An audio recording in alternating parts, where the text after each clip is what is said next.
సాయిరామ్. మీ అందరికీ నేను మొట్టమొదట నూతన సంవత్సర శుభాకాంక్షలు చెప్తూ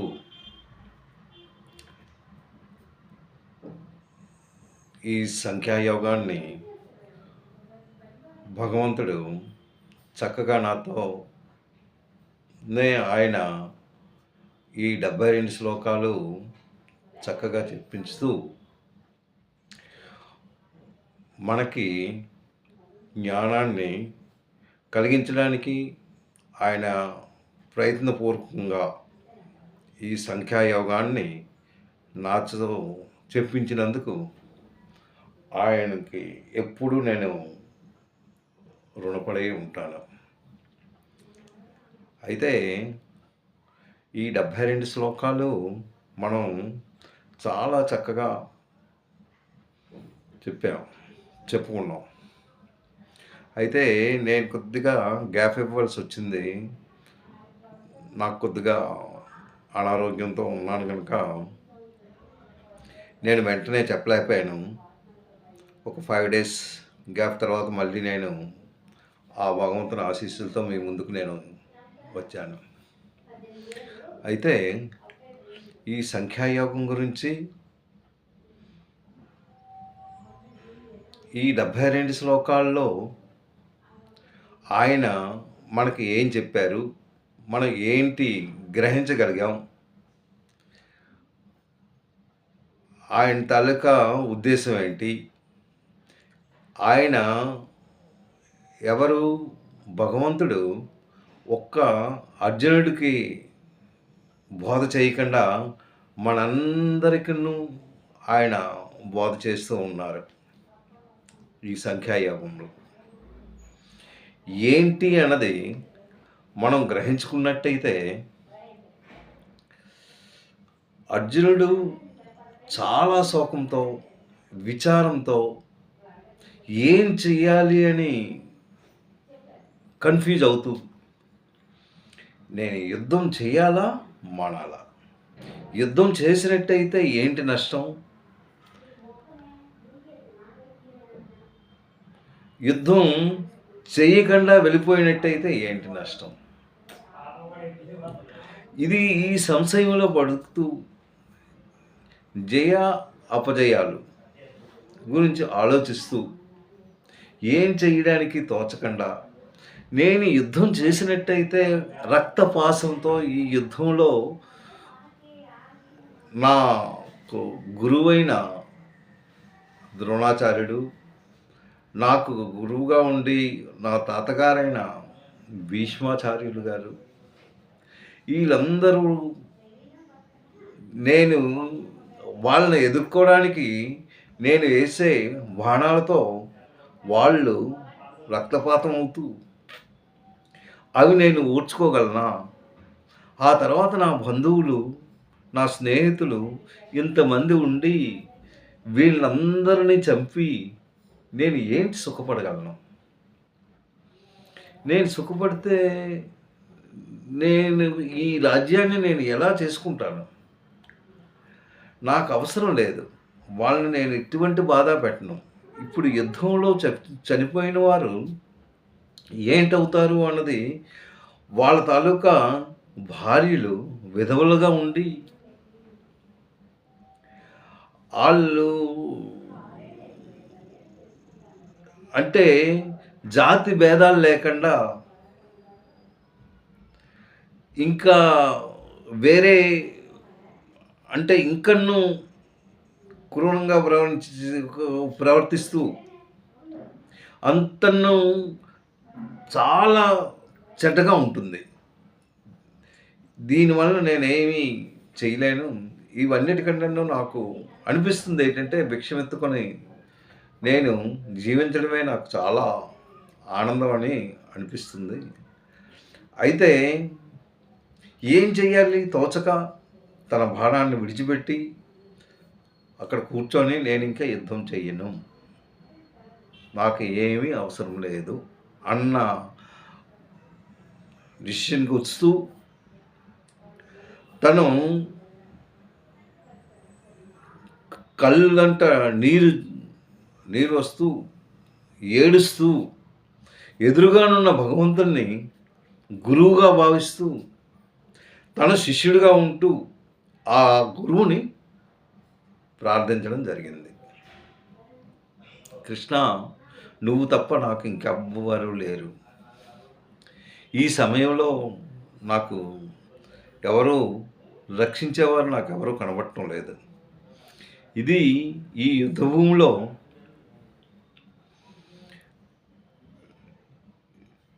నువ్వు ఏం చెప్తే నేను ఆ విధంగానే వింటాను.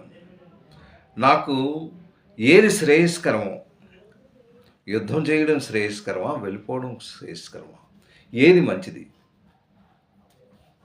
అది నువ్వు నాకు చెప్పాలి అని కృష్ణుణ్ణి వేడుకున్నాడు. అక్కడి నుంచి ఎప్పుడైతే తన కళ్ళంట నీళ్ళు వస్తూ తను కృష్ణ భగవాన్ని వేడుకున్నాడో అప్పుడు కృష్ణుడు మొట్టమొదట, అంటే ఈ గీత ఎప్పుడైతే స్టార్ట్ అయ్యిందో ఈ శ్లోకం నుంచే భగవంతుడు మొట్టమొదట మనకు బోధించడం జరిగింది. అయితే మనం అనుకుంటాం అర్జునుడికి కదా అతను చెప్తున్నాడు అని. అది అర్జునుడికి కాదు, మనకు కూడా. మనలో ఎప్పుడు యుద్ధమే ఉంటుంది. ప్రతిదినూ మనకి డౌట్సే. మనం ఎప్పుడూ విచారంగానే ఉంటాం. There is no satisfaction in our life. Why? Because it is our nature. మనం మానవత్వంలో ఉన్నాం. ఈ మానవత్వంలో ఉన్నప్పుడు మనకి చాలా డౌట్స్, ప్రతిదీ డౌటే. ముందుకెళ్దామా వెనక్కెళ్దామా ముందుకెళ్దామా, ఇది చేద్దామా అది చేద్దామా. ఎందుకు ఇవి జరుగుతున్నాయి అంటే మనకి సుఖం, అంటే ఈ శరీరం సుఖం కోరుకుంటుంది, ఎప్పుడూ కష్టాన్ని మాత్రం కోరుకోదు. ఈ సుఖం గురించి మన విచారాలు, మనం పరిగెడ్డాలు, ఈ జీవితంలో పరుగులు, ప్రయాణాలు,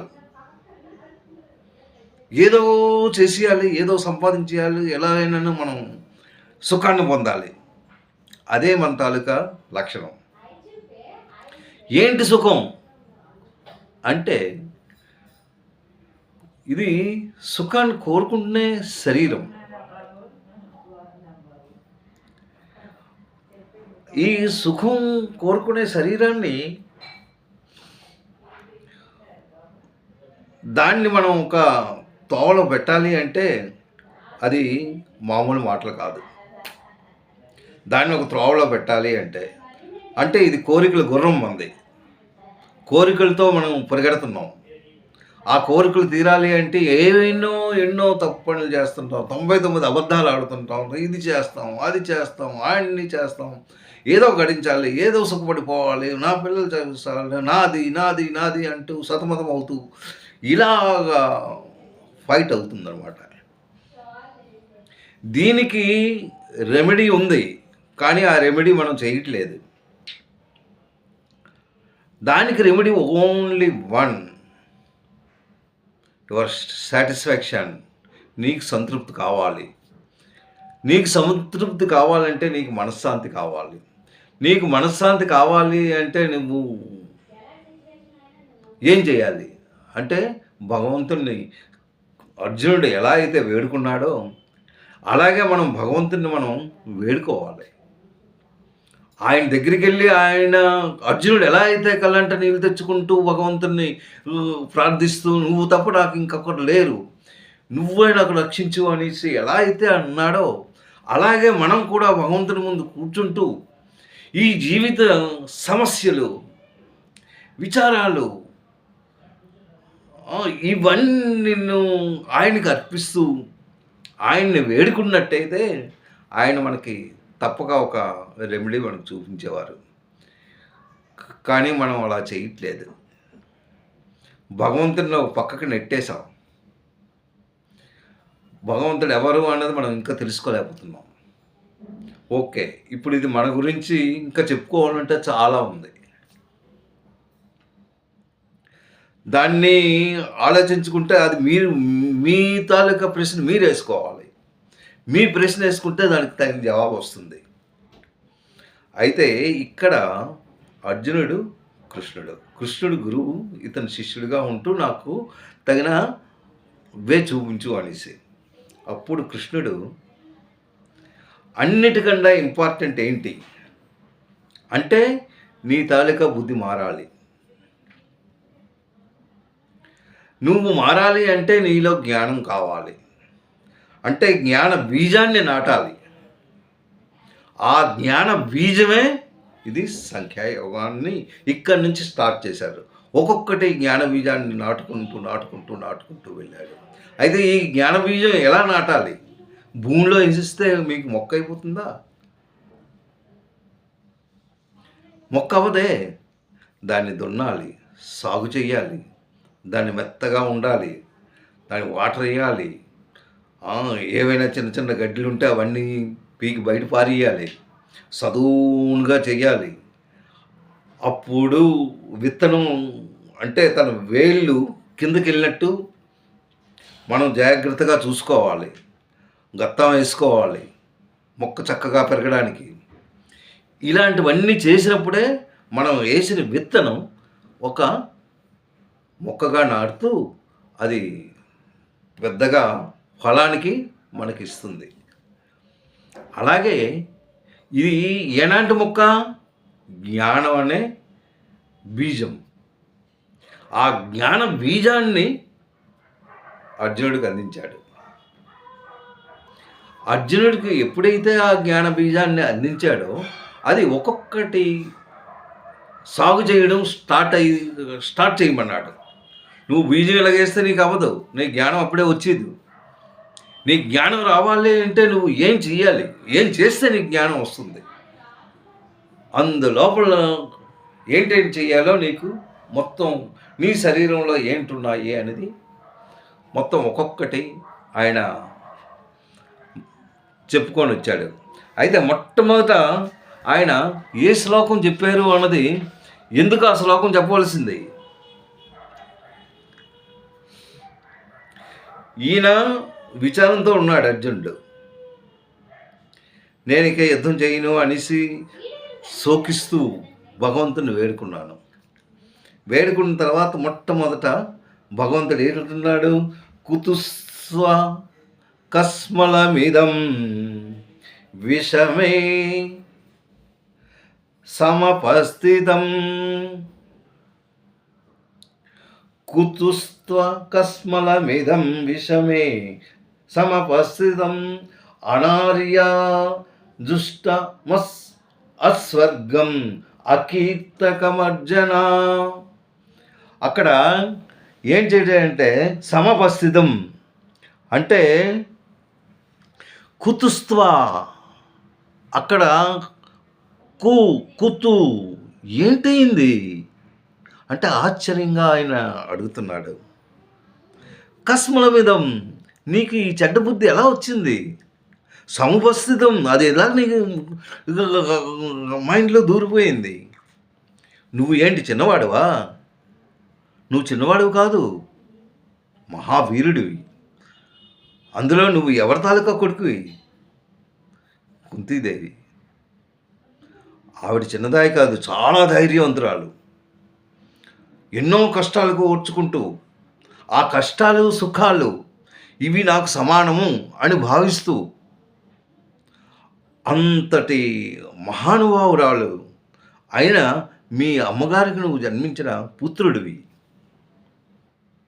అలాంటి వాడికి ఈ కుసుమల మీదం, కుతుస్వ కుసుమల మీదం విషమే సముపస్థితం, ఆ తర్వాత అనార్యజుష్ట,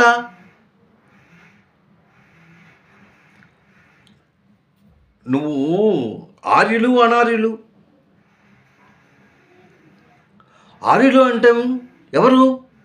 అన్నీ తెలిసిన వాళ్ళు. వాళ్ళని ఆర్యులు అంటారు. నువ్వు ఏమీ తెలియకుండా అలాగా ఉన్నావు. ఇప్పుడు నేను ఇవి చెప్పానంటే మళ్ళీ నాకు ఇది అవ్వదు. Of course maybe it may be a time, but it will let it go 2 days or 3 days. But I have to explain what he is telling. Total slokas I am not able to tell. So only some important slokas what Krishna says in this Sankhya Yoga, that I will explain. కుతుస్త్వ కస్మలమిదం విషమేన సముపస్థితం అనార్యజుష్టం అస్వర్గం అకీర్తికం. నువ్వు ఇంతటి వాడివి కదా, ఇంతటి వాడివై ఉండి నీకెందుకు ఇలాంటివి దాపరించింది? How you got it all those things? నువ్వెందుకు ఇలా ఆలోచిస్తున్నావు అనేసి ఇక్కడ ఆ తర్వాత శ్లోకంలో క్లైంబ్యం మాస్మగమం పార్థ నైతత్వం ఉపపద్యతే. అక్కడ ఎందుకు నువ్వు ఇంత ధైర్యవంతుడై క్లైంబ్యం అంటే పిరికి పొందగా ఒక ఆడదానిగా నువ్వు వెనక్కి వెళ్ళిపోతున్నావు? Why? It is not good. The importance ఒక ఈ రెండు అతను ఒక్కొక్కటి మెట్టెక్కిస్తున్నాడు అనమాట. ఎందుకు నువ్వు ఇలా చేస్తున్నావు? నువ్వు పిరికివాడు కాదే, నువ్వు ధైర్యం తెచ్చుకోవాలి. ధైర్యం గురించి అప్పుడు ఆయన స్టార్ట్ చేశాడు. ఎందుకు? ఆయన పిరికితనంగా కూర్చుని పోయాడు. ఆయన ధైర్యం ఉంటేనే అప్పుడు లెగ్గలడు. ఆ ధైర్యం ఎలాగ ఇవ్వాలి, ఏం చేయాలి, ఏం చేస్తే ధైర్యం వస్తుంది, అది ఆయన చెప్పేది. అప్పుడు ఆ ధైర్యం మాటలు ఆయన ఒక్కొక్కటి మాట్లాడుతూ, నువ్వు ఇలాగా విచారంగా ఉండడం అది మంచిది కాదు, నువ్వు పిరికి పందగా నువ్వు ఉండకూడదు, ఇది ఉంటే అది చాలా కష్టమైన పని, నువ్వు అలాగా ఉండక అనేసి అతను చెప్తూ 11వ శ్లోకంలో అప్పుడు ఎప్పుడైతే ఇలా చెప్పాడో అర్జునుడు ఇంకా అతను ఆ మాటలు ఆయన ఇంకా పట్టించుకోవట్లేదు. No Arjuna, I don't want to fight with them, వాళ్ళందరూ విధవలైపోతారు. సో నేను యుద్ధం చేయడానికి నేను I'm not ready to fight with them అనేసి ఇంకా ఇన్ని చెప్పినను ఇంకా నేను యుద్ధం చేయను అంటున్నాడు. అప్పుడు మళ్ళీ శ్రీకృష్ణుడు ఒక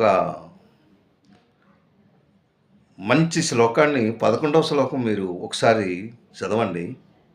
అశోచ్య నన్వ శోచస్త్వం, అశోచ్య నన్వ శోచస్త్వం ప్రజ్ఞవాదశ్చ భాషమే గతాశోష గతామాంచ నామ శోచంతి పండిత. నువ్వు పండితుల్లా ఎందుకు నువ్వు మాట్లాడుతున్నావు? You are not pandit. పండితులు బాబరు ఇలా మాట్లాడరే. పండితులు వాళ్ళు ఫ్యూచర్ గురించి అసలు they will not think about their future. Always they will tell the present, what the present is going on. నువ్వేదో పండితుల్లాగా ఇది ఇలాగైపోద్ది, వాళ్ళు ఎలాగైపోతుంది, వాళ్ళందరూ చచ్చిపోతే వీళ్ళందరూ వెధవలు అయిపోతారు. ఆ తర్వాత వీళ్ళు నా గురువు, నా బంధువులు, ఇది మమకారం పెరుగుతూ మమకారాన్ని పెంచుకుంటూ ముందుకెళ్తున్నావు. నీ తాలూకా ఆలోచన ఏంటి? వై అనేసి నువ్వు పండితుడు కాదే. పండితులు ఎవరు అలా మాట్లాడరే? వాళ్ళ ఫ్యూచర్ గురించి అసలు ఆలోచించరే, అయిపోయిన దాని గురించి కూడా ఆలోచించరే. నువ్వు ఇవన్నీ ఎందుకు మాట్లాడుతున్నావు? అసలు నువ్వు ఎవరు? Who are you? Just you think about yours. What are you? నువ్వు చంపిస్తే వీళ్ళందరూ చచ్చిపోతారా? నీకేంటి అంత? వీళ్ళందరికంటే నువ్వు వీరుడువా? నువ్వు ఆలోచించు. నీ తాలూకా ధర్మం ఏంటో నువ్వు చెప్పు. నీ ధర్మం నిర్వర్తించి నువ్వు ముందుకెళ్ళు. ఈ ధర్మాన్ని నువ్వు విడిచిపెట్టేసి నాకేం అవసరం లేదు అంటే ఎలా? నువ్వు ఎంత మంచి పేరు తెచ్చుకున్నావు. అర్జునుడు అంటే నువ్వు చిన్నవాడు కాదు. పెద్ద పెద్ద వాళ్ళతోనే నువ్వు ఈ యుద్ధం చేశావు. మొత్తం ప్రపంచానికే నువ్వు మంచి పేరు తెచ్చుకున్నావు. అలాంటిది నువ్వు ఇంత చిన్న విషయానికి నువ్వు ఇలాగా శోకించడం తగునా? ఇది ఎంత మాత్రం మంచిది కాదు. అశోచ్య అక్కడ ఏంటంటున్నాడో చూడండి. నువ్వు శోకింపగా అశోచ్య అనేసి అక్కడ పెడుతూ ఇది చేస్తూ అతన్ని ధైర్యానికి ఒక్కొక్క మెట్టు ఎక్కిస్తున్నాడు. ఎక్కిస్తూ అక్కడ నీ జీవితం గురించి ఒకసారి నువ్వు ఆలోచించు. నువ్వు పుట్టేవాడు మరణించక తప్పదు, మరణించిన వాడు పుట్టిక తప్పదు. నువ్వు జన్మ ఎత్తే నీకు చావు తప్పదు.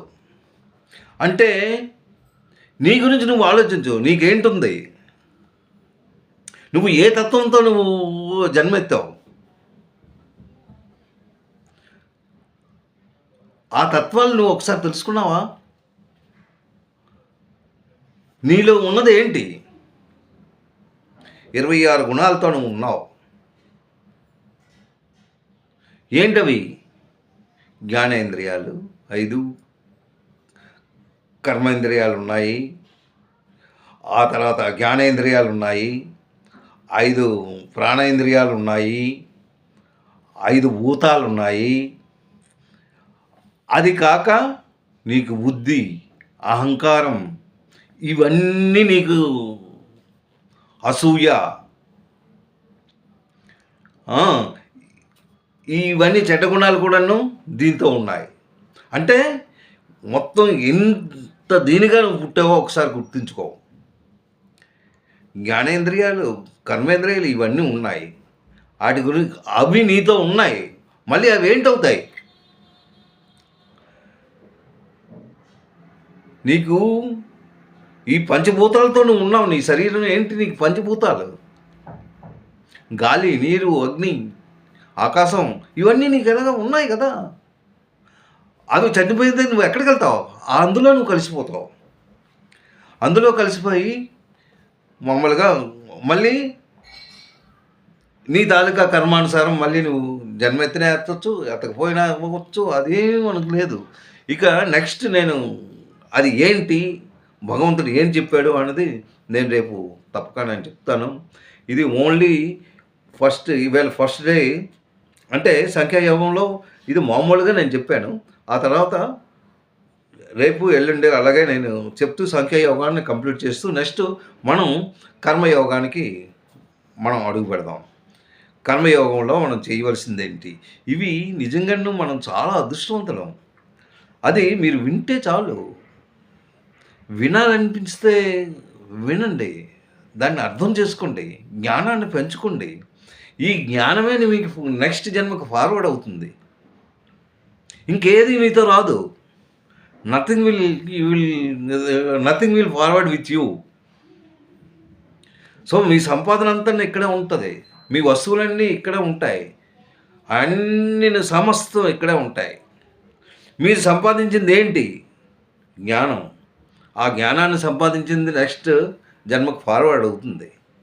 అందుగురించి ఈ జ్ఞానాన్ని ఎప్పుడైతే భగవంతుడు జ్ఞాన బీజం అన్నది నాటించాడో మొట్టమొదట, ఆ జ్ఞాన బీజం ఎలా సాగు చేయాలి, ఎలా సాగు చేస్తే ఆ జ్ఞానాన్ని నువ్వు పెంచుకుంటావు.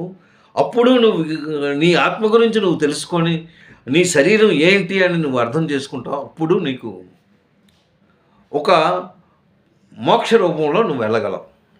అది ఇక్కడ చెప్పిన విషయం.